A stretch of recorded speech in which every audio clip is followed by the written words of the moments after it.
Under the direct orders of Stalin, Igor Kurchatov, a brilliant physicist known as the Beard, led the Soviet A-bomb team.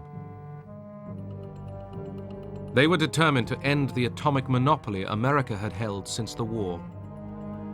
On the 29th of August 1949, they succeeded.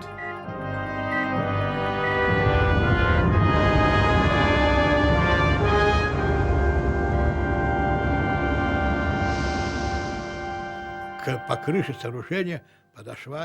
shockwave approached and knocked on the roof of the bunker. 1, 2. As if a genie freed by us from the bottle patted us and thanked us for releasing him from his long captivity. The nuclear arms race had begun.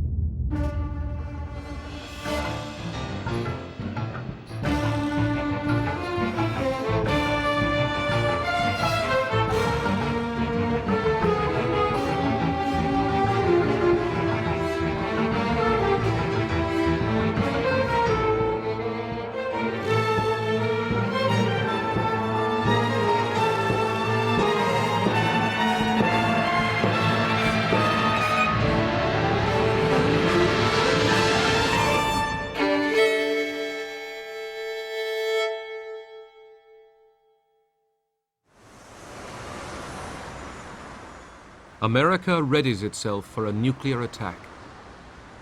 Times Square is its normal busy self in the last seconds before a daylight atom bomb drill.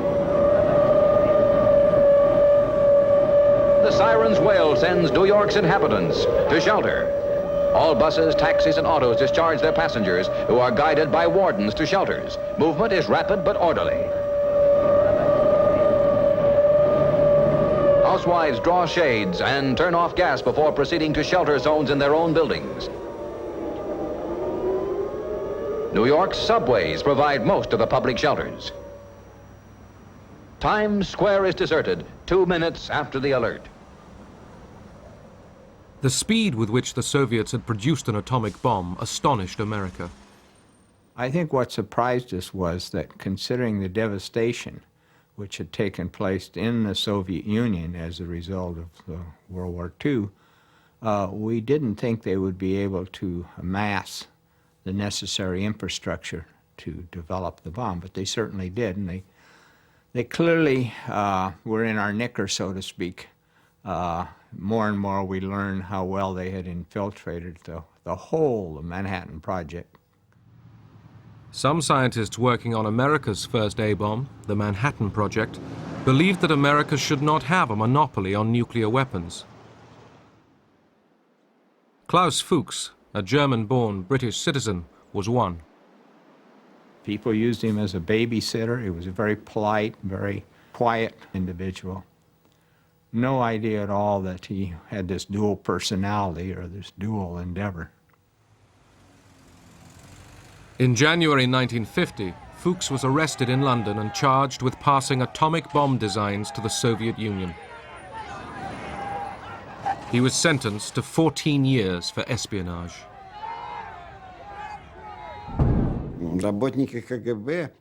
KGB agents believed that they brought over all the drawings, and the scientists simply copied the information they brought back. Scientists say the intelligence data was very important. The engineers were less enthusiastic. They said, so what if we had the information? How to make it, how to use it, that was not clear. The United States looked to its scientists to regain the lead.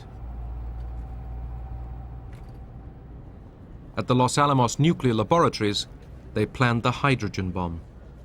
We thought at that time of atomic bombs as being limited in yield to approximately the yield that had been used in the war in Japan, whereas we thought of hydrogen bombs as being absolutely unlimited in what the yield could be, and more specifically, we thought of the hydrogen bombs as being 1,000 times as big as atomic bombs, just as atomic bombs had been 1,000 times bigger than the chemical bombs used in World War II. This enormous destructive power shocked Robert Oppenheimer, former leader of the Manhattan Project. He and several of his colleagues argued that such weapons put the whole world at risk. If there's another world war, this civilization may go under. We need to ask ourselves whether we're doing everything we can to avert that. America feared that if it didn't build an H-bomb, the Russians would. President Truman gave the go-ahead. The Pacific atoll of Eniwetok was chosen to be the site of the world's first thermonuclear explosion. By 1952, Operation Ivy was ready. It required a huge refrigeration system, weighed over 82 tons, and was 20 feet high. In less than a minute, you will see the most powerful explosion ever witnessed by human eyes. The blast will come out of the horizon just about there. And this is the significance of the moment. This is the first full-scale test of a hydrogen device. If the reaction goes, we're in the thermonuclear era. For the sake of all of us, and for the sake of our country, I know that you join me in wishing this expedition well. It is now 30 seconds to zero time. Put on goggles or turn away. Do not remove goggles or face burst until 10 seconds after the first light. Minus 10 seconds. 9er, 8, 7, 6, 5er, 4, 3, 2, 1, T0. On November the 1st, 1952, the world's first hydrogen bomb exploded with a force equivalent to over 10 million tons of TNT. 1,000 times the power of the bomb dropped on Hiroshima. You don't know what heat is until you've seen the heat from a 10 megaton hydrogen bomb. It doesn't stop. It just gets hotter and hotter, and you start to really worry, even though you're 20-some miles away. And of course, the whole island disappeared too, which was subsequently very impressive. And the whole lagoon was just sort of a milky white. And then we were asked to go collect samples, so we got in a little motorboat with buckets and went charging into the crater, scooping up the radioactive material and taking it back for the chemists to analyze so we could determine the yield. But we were young, and it was a lot of fun. While America was developing the hydrogen bomb, a conventional war had broken out in Asia. Korea is a small country, thousands of miles away. But what is happening there is important to every American. The fact that communist forces have invaded Korea is a warning that there may be similar acts of aggression in other parts of the world. Congress approved a $40 billion increase in the defense budget. Truman, reluctant to use nuclear weapons again in Asia, fought the communists in Korea with conventional weapons.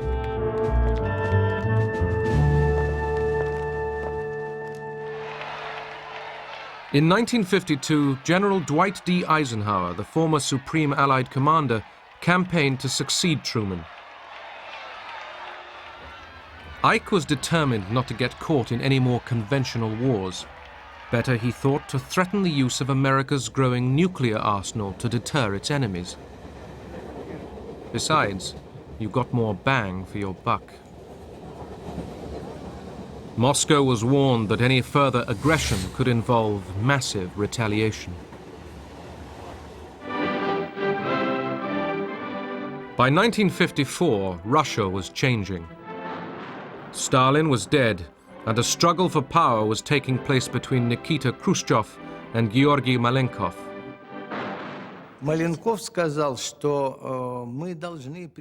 Malenkov said, "We have to warn our people and all of humanity that nuclear war threatens everyone with annihilation. It has to be avoided at all costs."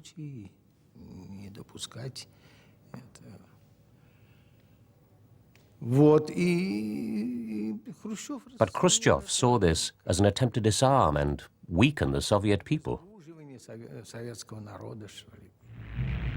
Later that year, the Soviet leadership witnessed a demonstration of their nuclear power. Атомная бомба сброшена.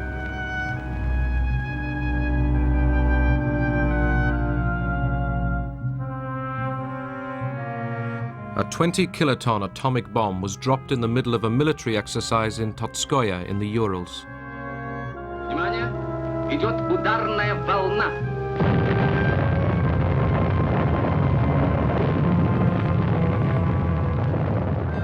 As the bomb exploded, troops were sent in to storm the radiated area.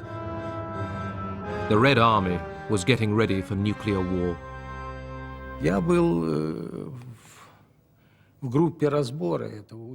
I was a member of the assessment team for that exercise.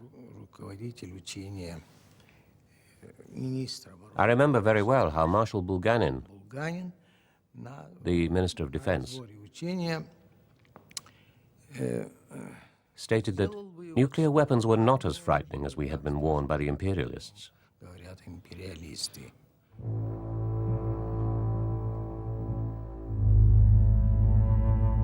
American tests in the Pacific continued.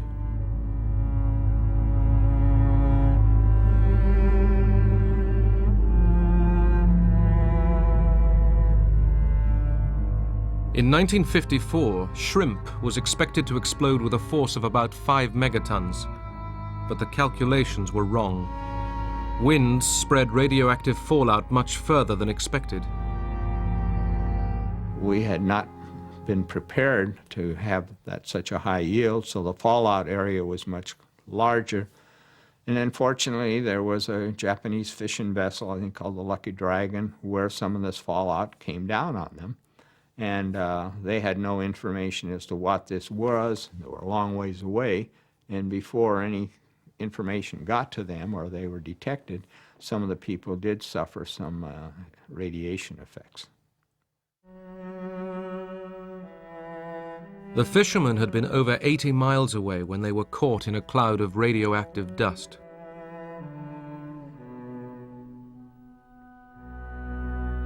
Once again, the Japanese have been poisoned by ashes of death, reported one Tokyo newspaper. All 23 crewmen fell ill.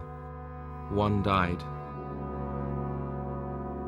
I thought it was unfortunate that human beings had been affected, but people get hurt in all sorts of things all the time. I don't see why the public reaction was quite so strong, although the media has a tremendous effect on the public reaction. But it wasn't just the media. A former Los Alamos scientist was worried too.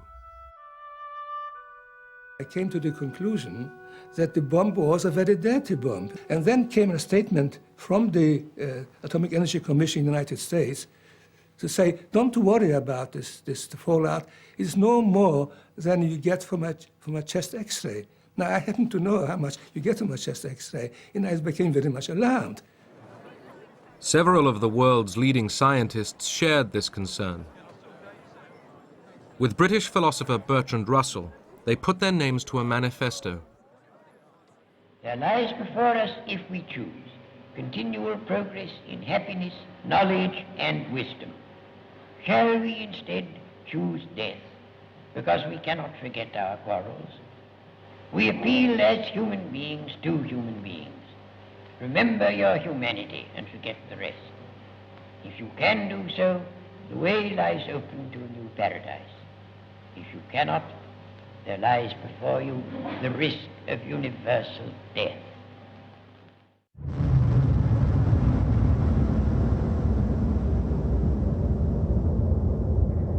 In 1955, Russia dropped the world's first airborne H-bomb.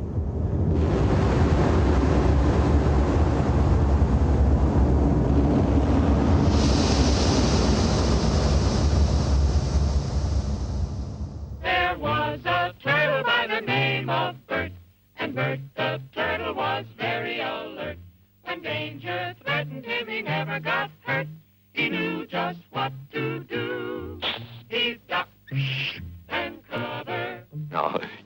don't have shells to crawl into like Bert the Turtle, so we had to cover up in our own way. First, you duck, and then you cover. And very tightly, you cover the back of your neck. We would get under our desks and stay there until we were told to come out. Or in some cases, in some of the classrooms, we had coat rooms off to the side of each classroom, and we'd walk through and we'd get our coat and we'd go out into the hallways and we would literally duck down facing against the wall. Remember what to do, friends. Now tell me right out loud. What are you supposed to do when you see the flash? In that way, we thought we were protecting ourselves from the bombs and from any damage that would be done to us. We felt totally secure and protected. Bomb shelters, building bomb shelters in the backyard. It was certainly something you saw a lot in magazines and this connotation that this was happening somewhere in suburbia USA. I do remember thinking of places in our homes where these enemy people, these Russians, would never ever find us, and we would again be, of course, very safe forever. В 50-е годы, конечно, у нас... In the 1950s, it didn't even cross our minds that the Americans were frightened of a Soviet invasion. We thought they knew we only had peaceful aims, that all we wanted was to live in peace. We wanted to rebuild our country. We had our 5-year plans. Nowhere was it written that we wanted to invade anybody. We thought that we had something to be frightened of, because they were capitalists, and that was something terrible for us. We believed that they sucked the blood of the workers. It didn't even cross our minds that the Americans were scared of us. In the summer of 1955, the major powers convened in Geneva. The Russian delegation was led by Marshal Bulganin and Nikita Khrushchev.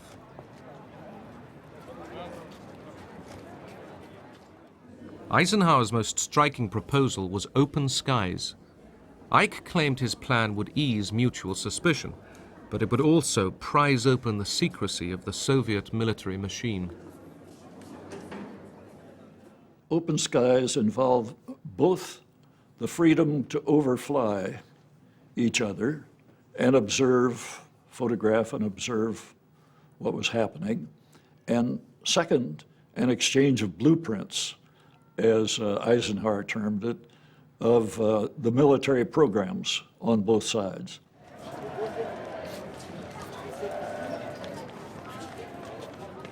We broke up for tea shortly after that, and as we were standing there, Khrushchev came walking up to Eisenhower, sidling up in his way of walking, and said, "Niet, niet, niet. You're simply trying to look into our bedrooms." And as we were riding back, Eisenhower said, "Now we know who's in charge of the Soviet delegation." Later that year at the Moscow Air Show, the Soviets allowed the West to see their new jet bombers, codenamed Bison.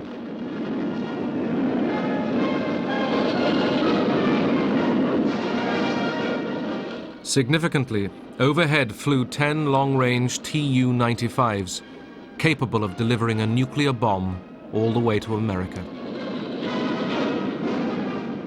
Для американцев появление до десятка. For the Americans, seeing 10 planes capable of reaching the United States was a shock. На территории Соединенных Штатов Америки, естественно, было шоком. До этого считалось, что At that time, баллистических ракет еще не было. in the absence of ballistic missiles, they supposed that the Soviet Union didn't have any means of delivery to America. США Советский Союз не имеет.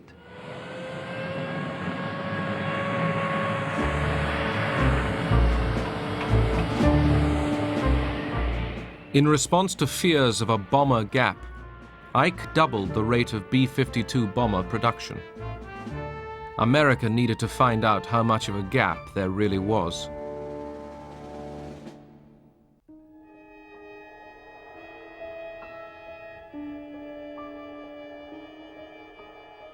In California, the Raps were coming off a secret photographic reconnaissance plane. It was designed to fly at 70,000 feet, out of range of fighter planes and anti-aircraft missiles. The U-2. Controlled by the CIA, these long flights across Soviet territory posed obvious risks, but the information they might bring would be vital. Ike took the gamble. One of the flights I was on, I came across the Saratov Engels airfield, and much to my surprise and joy, it was loaded with Bison bombers. I knew right then that I had found that there was a bomber gap, this had to be the most important picture ever taken by a reconnaissance pilot. I kind of expected Congressional Medals of Honor when I landed. However, it turned out that what I'd taken a picture of was not just a portion of the entire Russian Air Force bomber fleet, but in fact I'd taken a picture of the entire Russian bomber fleet, and there really was no bomber gap. They were all on that airfield at the same time. Khrushchev, around that period, came to the conclusion that missiles were the weapons of the future, and that warships were getting obsolete, bombers were getting obsolete, that we should concentrate everything on missiles, and as he said somewhere, that we are on the point of producing missiles like sausages. Engineers from all over the Soviet Union had been arriving in the harsh Kazakhstan desert to build the top-secret rocket base of Baikonur.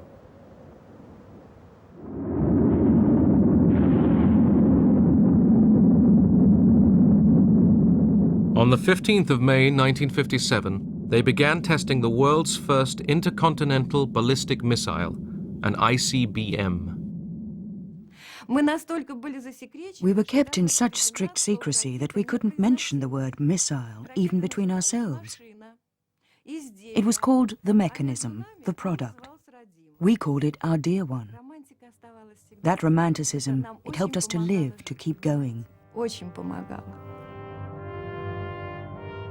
Building missiles was just one step. The next would surprise the whole world.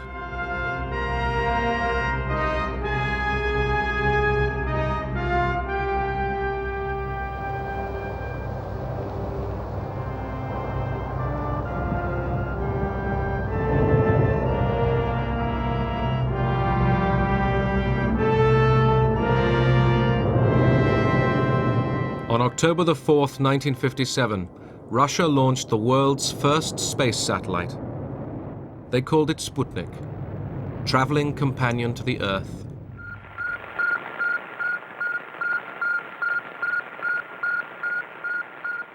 Americans took for granted that theirs was the richest and most technically advanced nation in the world.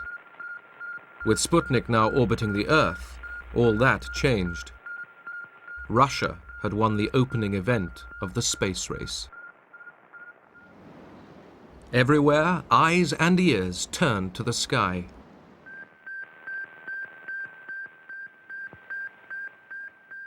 I did have a World War II surplus piece of equipment out in our garage that had been out there for some time unused. It was too heavy to bring into the house.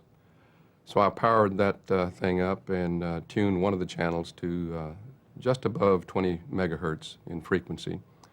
And there faintly in the very distant background among all the noise and other things, I could hear this little chirping sound, more like a cricket chirping than it was a beep, if you will.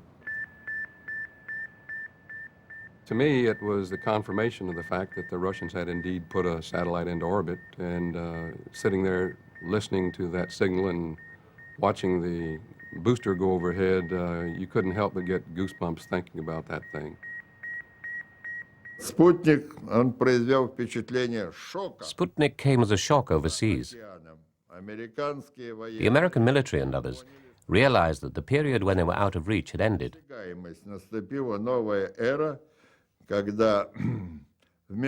A new era had begun when, instead of a Sputnik, a nuclear weapon could not merely circle the Earth, but land where it was ordered to. It had given our people quite a jolt, almost of panic proportions, to think that the Soviets could do that, and that meant they could hit the United States with missiles. Well, Eisenhower had been thinking about that for years, and this was no news to him. Our satellite program has never been conducted as a race with other nations. Rather, it has been carefully scheduled as part of the scientific work of the International Geophysical Year.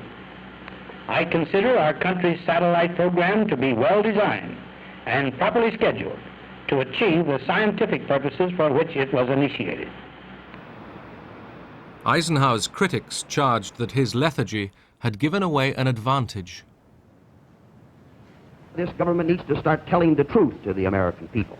Quit kidding ourselves and quit trying to fool our friends and our neighbors.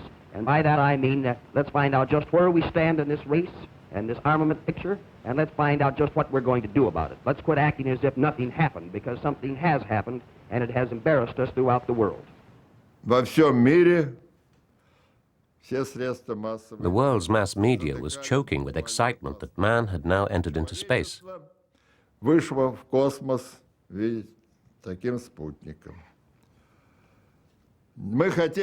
would like to have had some rest. But one must give credit to Khrushchev.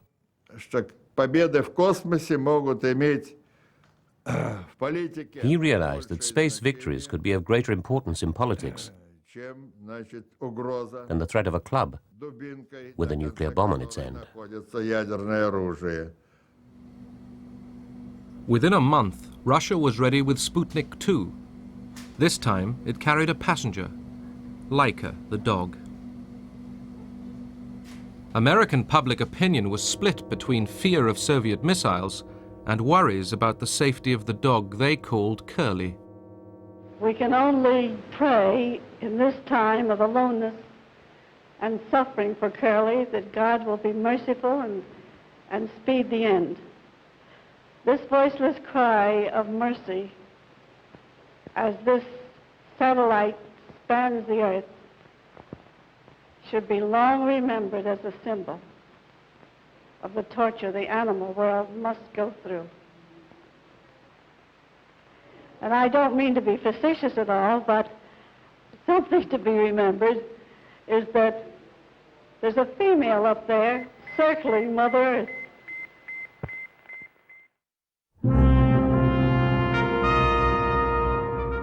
To catch up with the Russians, America pushed its own satellite project forward. The Army and the Air Force were very eager to put up a satellite. Eisenhower was dubious about their proposals and decided to call on the Navy to produce a new satellite called the Vanguard to carry this out for peaceful civilian purposes only. And so at the sunrise hour of the launching day, the U.S. scientists realize the world is watching and waiting. Success or failure will bring equal headlines. That is one price of greatness. And the Americans who sweat this one out at Cape Canaveral know their fledgling is on the spot.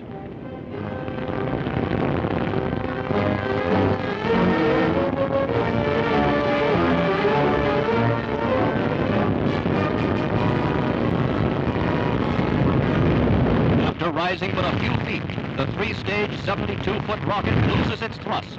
The remarkable slow-motion films tell the rest of the story. It was a national humiliation. The world's press had a field day. Something had to be done in a hurry to restore confidence in American technology. To the rescue came a former German rocket scientist, Wernher von Braun. His team had been working on a military missile known as the Redstone. Hurriedly, the Explorer satellite was fitted to it.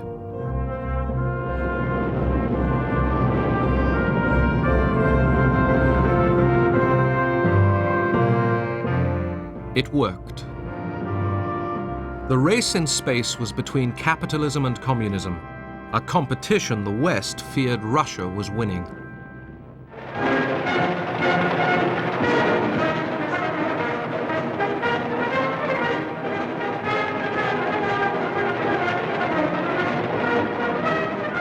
Russia was bursting with pride and celebrated its new scientific heroes.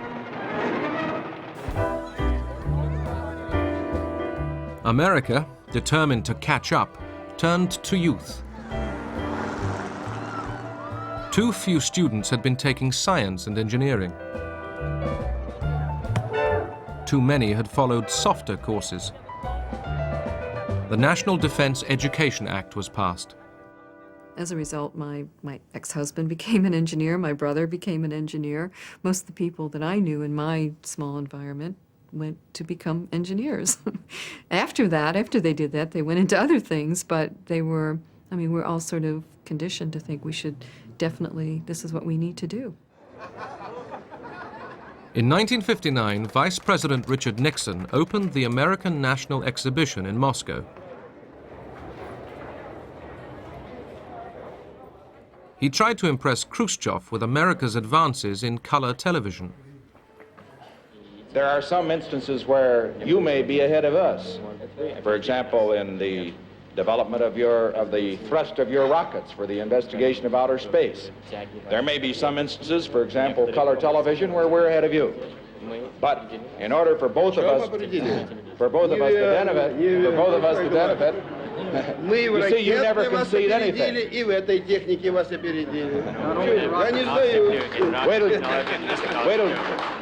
till you see the picture. Khrushchev toured the United States, the first communist leader to be invited.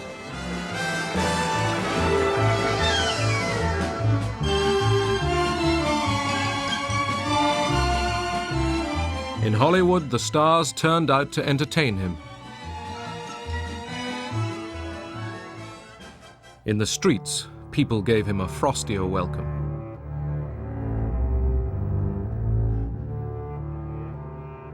The last few days of the visit he spent with Eisenhower at Camp David.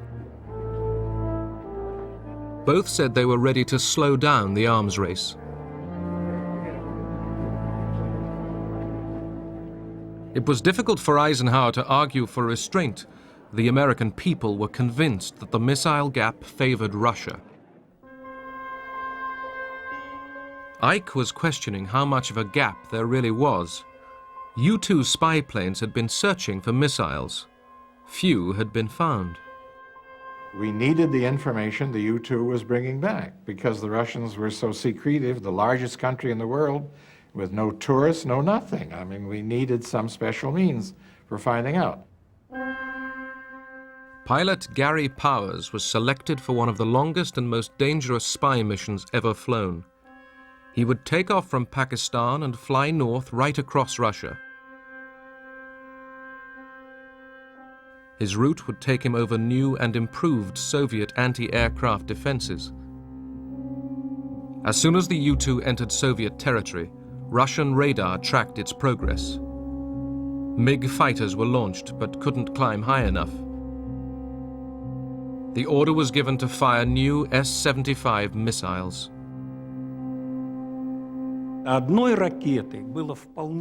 One missile was enough to shoot down the Powers plane. What we discovered first of all were the remains of the plane. And here they are behind me. The fuselage, wings, and fuel tanks. Eisenhower was told the plane was missing and that a public statement might be needed. I reminded him that we had a cover story that we would use, that the plane was a high-altitude weather plane, and it must have been off course and so on. And so that was put out. It is entirely possible that having a failure in the oxygen equipment, which could result in the pilot losing consciousness, The plane continued on automatic pilot for a considerable distance and accidentally violated Soviet airspace.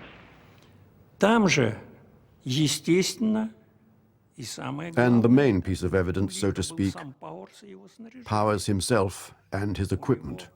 Были и такие вещи, как He had with him a poisoned pin and a silenced pistol. Вот смотрите, вот аэродромы, вот наши сидят. Khrushchev sprang the trap and having us in it, said we not only have the plane, we have the pilot, and it wasn't a plane that was off course, it was on course, it was not a high altitude weather plane, it was a spy plane, and we know all of that, and demanded an apology from the United States. It appears that endeavoring to obtain information now concealed behind the Iron Curtain, a flight over Soviet territory was probably undertaken by an unarmed civilian U-2 plane. Khrushchev gathered us around him, and he said, look, we're going to take a very tough position because otherwise our public simply will not understand. We'll have to make a statement saying that the president should apologize, should punish those responsible for those flights, and should say that they will not be repeated any longer. 2 weeks after the shoot-down at the long-awaited Paris summit, Khrushchev, furious that Eisenhower wouldn't apologize, stormed out.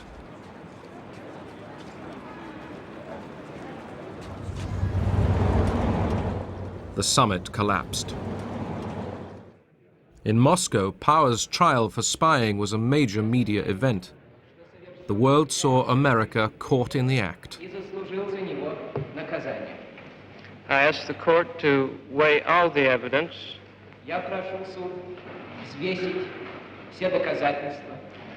and take into consideration not only the fact that I committed the crime,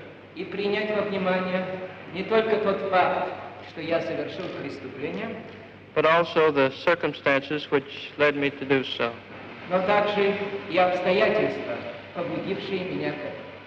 Powers got 10 years imprisonment. Khrushchev feared the U-2 flights had exposed his claims of missile superiority as bluff.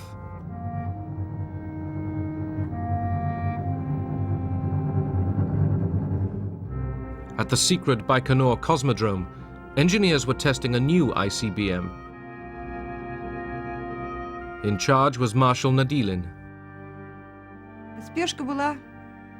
There was a rush to create a new missile. Orders are orders. Everybody worked on orders. Particularly as Nadilin kept a close eye on this work. He stayed there for a whole month watching the work. He just sat on a fold-up chair in front of the rocket and kept hurrying people. Quicker, quicker.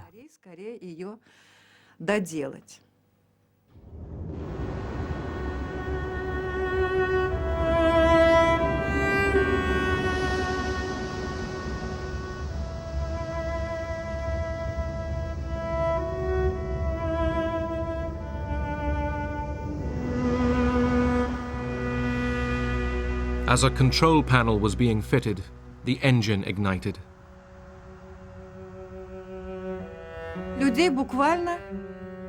People were licked by a tongue of flame.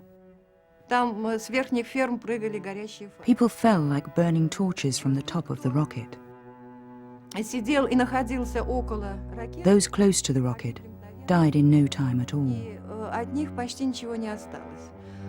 There was virtually nothing left.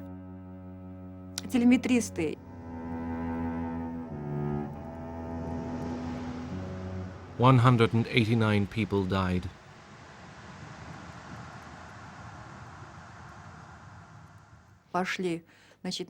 When people from our department went to help, all they could find of Marshal Nadilin was his Marshal's star.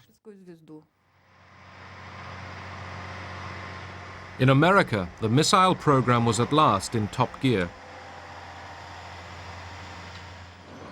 Eisenhower had approved an additional $12 billion for defense. Atlas, Thor, Minuteman, and Polaris missiles were all successfully tested.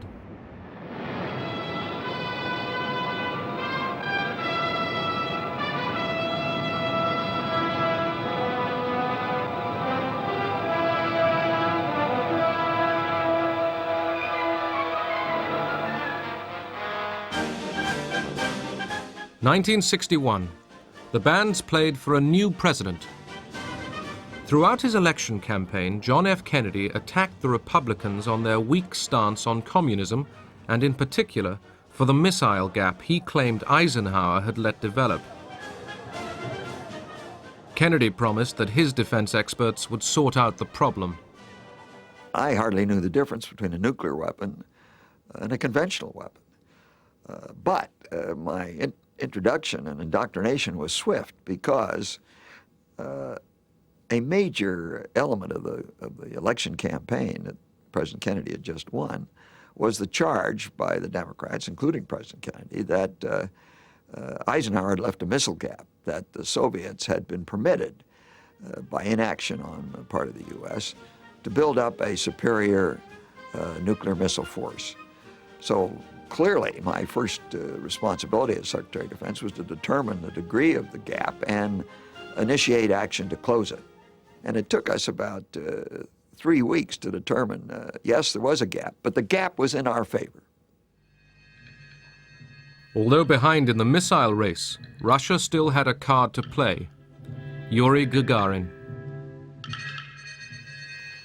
From about 5 o'clock in the morning, I kept thinking, now they're waking him up. Now he's getting dressed, being fed. Now he's getting on the bus on his way to the launch pad.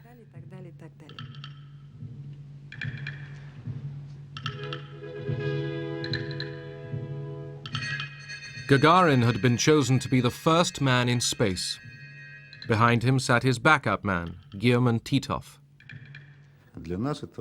For us, it was ordinary work. Well, not quite ordinary, because we had to fly rockets and Sputniks, but that's what we were prepared for.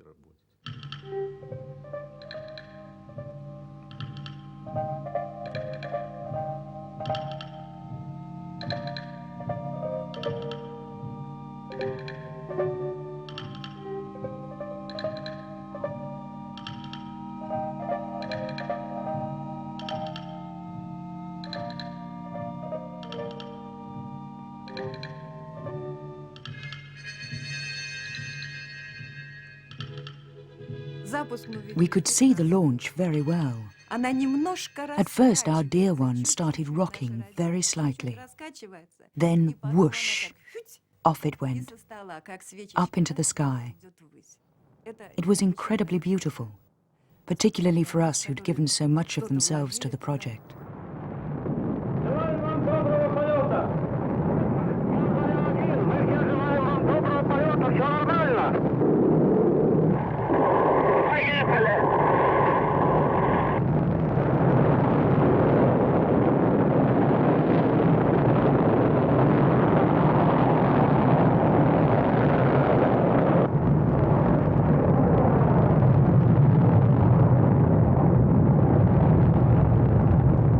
Часов 7 минут по московскому времени я услышал свист и все нарастающий гул. Почувствовал, как гигантский космический корабль задрожал всем своим корпусом и медленно, очень медленно оторвался от стартового устройства. Было трудно пошевелить рукой. Я знал, что это состояние продлится недолго, пока корабль наберет необходимую скорость и выйдет на орбиту вокруг Земли. Земля сообщила, прошло 70 секунд после старта. Я ответил, понял вас, все хорошо.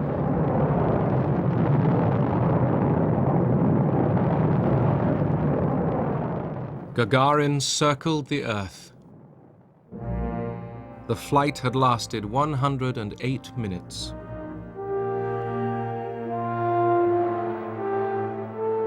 He arrived back to a hero's welcome.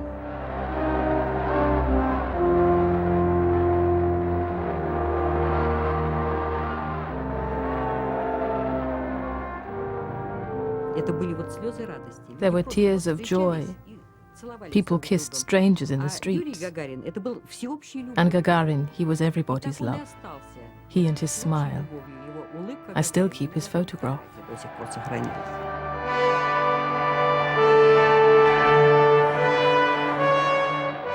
His achievement delighted every Russian and the world.